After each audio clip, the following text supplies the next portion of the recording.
It's an opportunity for everybody to get together, Innivalwit, non-Innivalwit, to celebrate in the signing of the final agreement, to celebrate the culture, the identity of the people, the region, get together with old friends, meet new friends, enjoy the drum dancing, enjoy the country food, and just enjoy being out with each other. Oh, it's awesome. I'm enjoying it. It's nice to see people out and about and seeing people again. It's awesome. That we're able to showcase our culture to not only our people but everyone here in Inuvik and the region. I think everyone looks forward to coming and partaking in the day and the food and the entertainment and seeing their friends. I never miss this time together with the Inuvialuit. It makes you feel as if you're somebody. Like, it makes you feel as if you belong to somewhere instead of just if they didn't have this time together with as an Inuvialuit day. That really makes you, it really speaks to you that it does that to everyone. Like to me, it happens that way. It happens to me because a lot of times we seem to forget that we are Inuvialuit, and this makes it, how you say it, just like reborn every year. So we don't forget we're Inuvialuit all the way. Yeah, it's a good day for Innivalwit. Day turned out to be a nice day for pretty much everybody here in Inuvik. It's a gathering of people and seeing people that you've never seen for a while and seeing happy faces, a lot of happy people. I like it because there's lots of things going on, there's good food, stuff like that. The Innivalwit Day is always good for everybody. The Twin Otter airplane has a long and storied history in the north. Designed in 1964 and first flying in 1965. The Twin Otter has been a popular aircraft in rural areas since its launch, due to the short takeoff time and durability. For most of its history in the north, the Twin Otter has worked as a cargo, transportation, and bush plane. It is still being used today by Aklak Air to fly to rural communities, to transport cargo, and to go to places that is nearly impossible to go.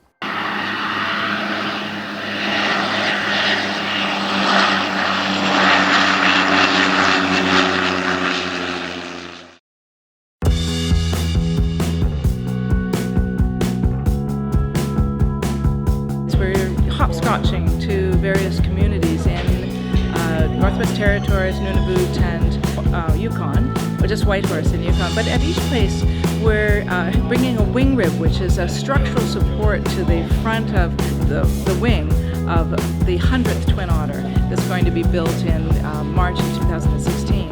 And this is a way for people to make their mark on history. I've been saying to everybody they're going to go up in history and not down in history, that it's a way of actually being part of a really important plane.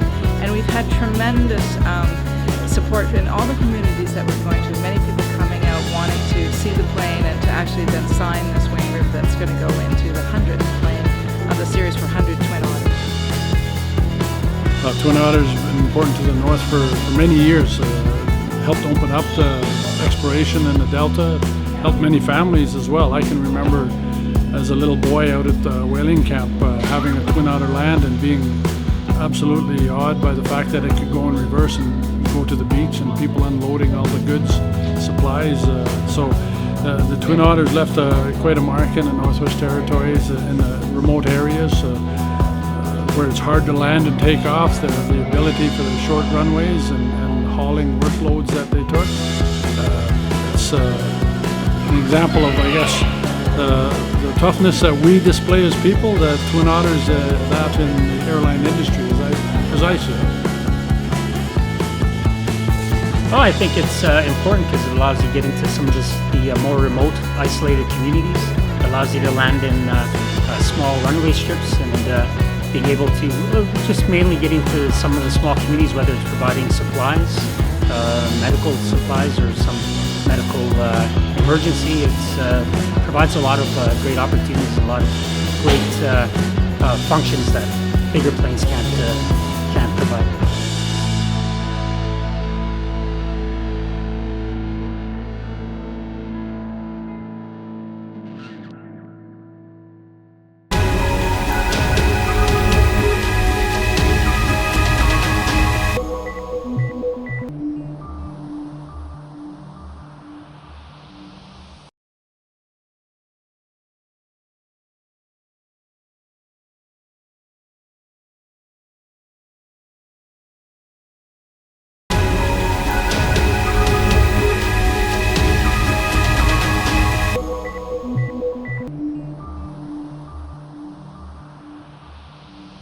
The Alaskan high kick, it was introduced to us when we first started Northern Games from the Alaskan people. This was a game that they had played back home, and they brought it here to us, and we sort of adopted that game from them. Got to make sure that you're 90 degrees, whichever party's landing, all the way back. 90 degrees this way, or 90 degrees that way. Okay, so he's going to show you the all-in-one motion. Take a breath. All-in-one motion, go. All-in-one motion, good. That way you use your whole... The object of the game is to kick the seal ball with one foot, come back down on that same foot that you kick with, you land on the floor. You're in a sitting position with one hand slightly behind your back, and if you're kicking with your right, you hold your left leg up with your right hand, and you sort of, prior to kicking the object, the only thing that's touching the floor is the hand behind your back and the foot that's on the floor.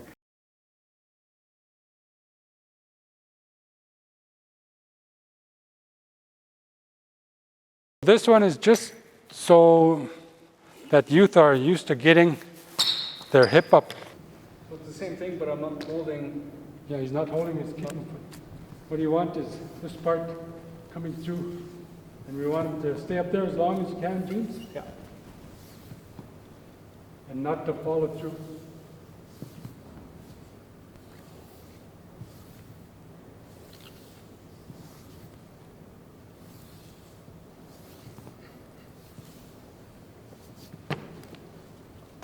Good. So we'll just go a little slower.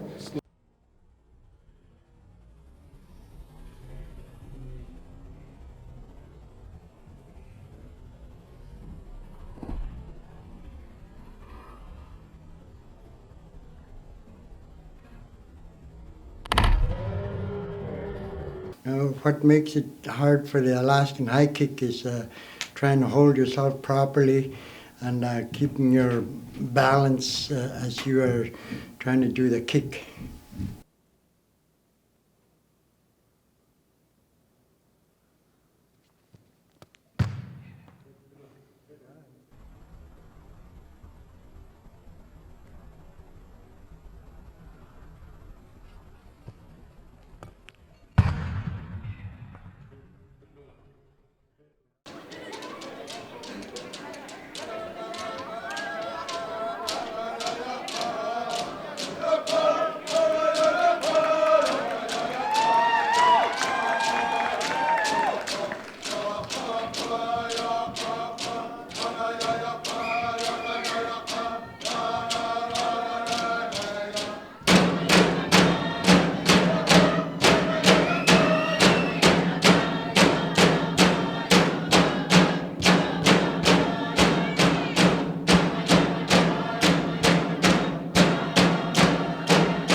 Shingle Point is a sand spit on the Yukon North Slope at the edge of the Arctic Ocean. a meeting place for people from the Mackenzie Delta and the Alaskan communities. Shingle is where people hunt caribou and whales and spend the entire summer fishing. The Shingle Point Games are held near the end of July. The Games gives an opportunity to people to get together, eat good food, and play games. A mainstay at the Shingle Point Games is Giputak, a game that is similar to horseshoes, where two people compete to throw a ring onto a stick.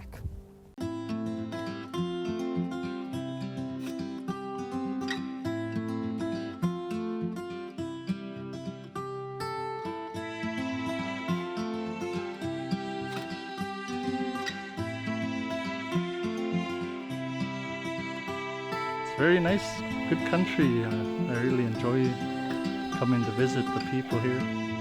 Well, it's a good chance for people to gather, be on the land, do their harvesting, and enjoy each other's company. It's good to have gatherings like this, especially during the summer.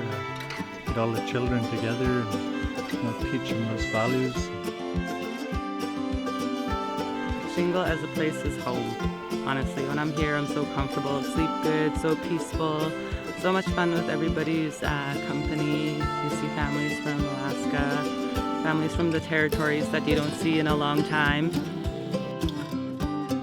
Well, it's a chance for people to get out on the land, opportunity to get together. Nice to get visitors from Alaska and Nunavut. Just nice to be out on the land, sharing stories. Really enjoying ourselves. It brings people together, it brings people out on the land, away from the community and away from phones, where we could spend time together with our families. Keep our culture, going in the younger generation could carry on traditional games and just, hanging out as a family for the weekend in the summer. Get everybody together, because long ago everybody used to live in different spots and then have one big gathering. Good to see everybody and changes, talk about the weather and the changes everywhere. And that the kids just know everybody.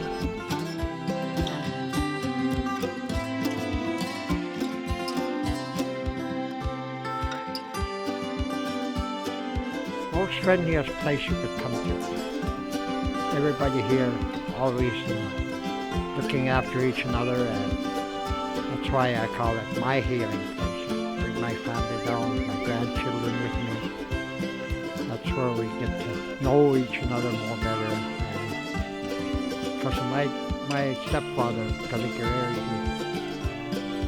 he taught me a lot of things, to respect a lot of people. So that's what when I come down here, that's what I do. I try to help other people settle in and have a good time down here.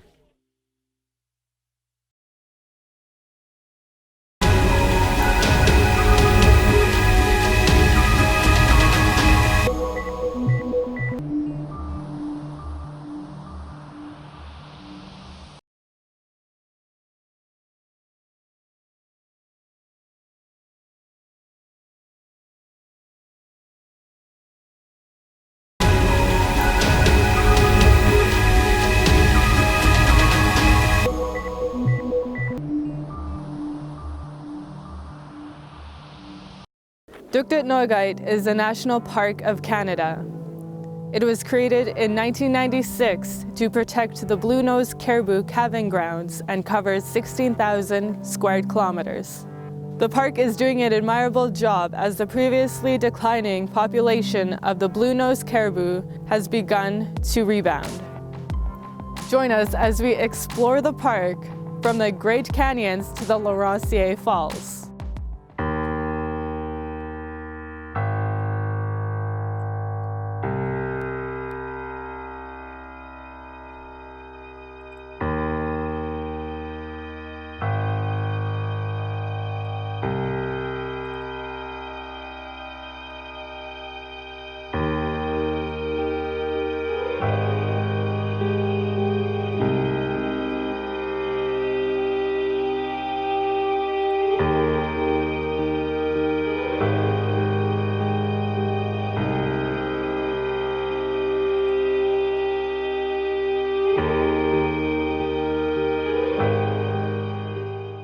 I feel like I'm a student. I'm learning about this park, about this part of Canada, about my country. I love to learn about how people's lived in different parts of the country. Try to imagine how people might have lived in the past here. Try to think about how I could possibly, maybe not survive in this part of the country. It's always intriguing to see how people might have lived.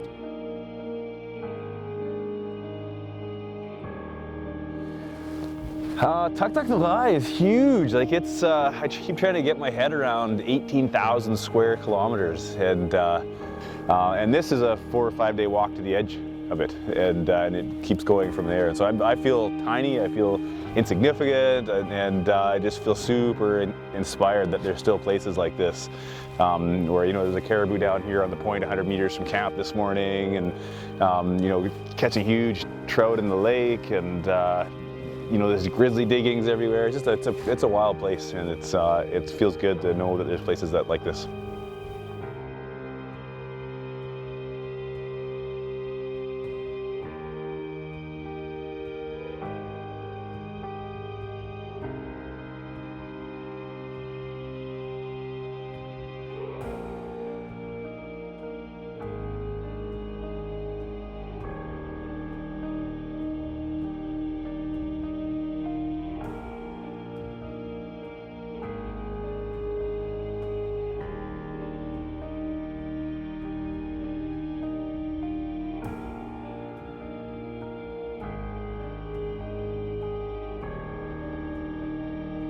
It's the calving grounds for the blue-nosed west and east herds.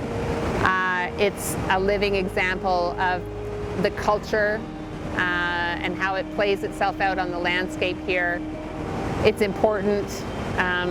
It's a symbol of cooperative management as well between all the different parties that come together to try to protect and present this really beautiful part of the world and this wonderfully culturally rich, symbolic example of Canadian heritage.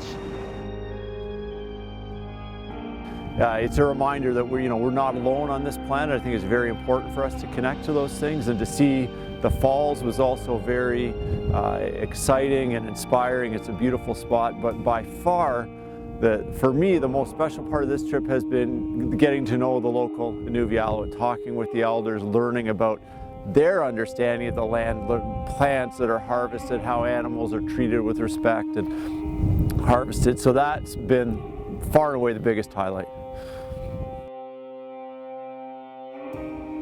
Well, I tell them that, once again, the things that we see with over 500 archaeological sites, the scenery, the plateau, Brock Plateau, the Brock Canyons, the Honaday River Canyons, Cache Lake, many caches and so forth, the kayak stands that are up there and remnants of the kayak. I don't really know how many years back that was, but that's got to be quite a number of years back, over 500 years or more. So these type of things are special to us, and the things that we see, you can sit in one place for 1 hour and just keep on staring. Just one of those sceneries that just captures you right off the get-go. The Mackenzie Delta is an incredible place. It's 200 kilometers in length, 100 kilometers in width, 50,000 lakes scattered over its surface, multiple channels that are very dynamic, huge fish populations, muskrat populations, bear populations, waterfowl, of course. So it's a fantastic resource. It's a fantastic cultural resource that people use and have cabins throughout it. And the Mackenzie Delta is the largest delta in Canada. It's one of the 10 biggest, I believe, deltas in the world, one of the top 2 deltas in the Arctic Ocean. It strongly links to the Beaufort Sea and the climatology of the offshore area here. There's huge plumes of fresh water out into the Beaufort Sea.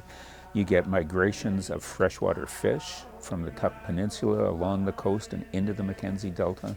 So it's just an incredibly sensitive environment. It's probably the most sensitive place in the NWT to climate change because it's sensitive to rising sea level, storm surges on the Beaufort Sea, melting of ground ice. Most of the lakes are only at the elevation they are because there's large amounts of ground ice. You remove that ground ice, all those lakes will disappear. It's an incredibly beautiful environment, and it's something that I think Canadians need to protect. It's a very unique place.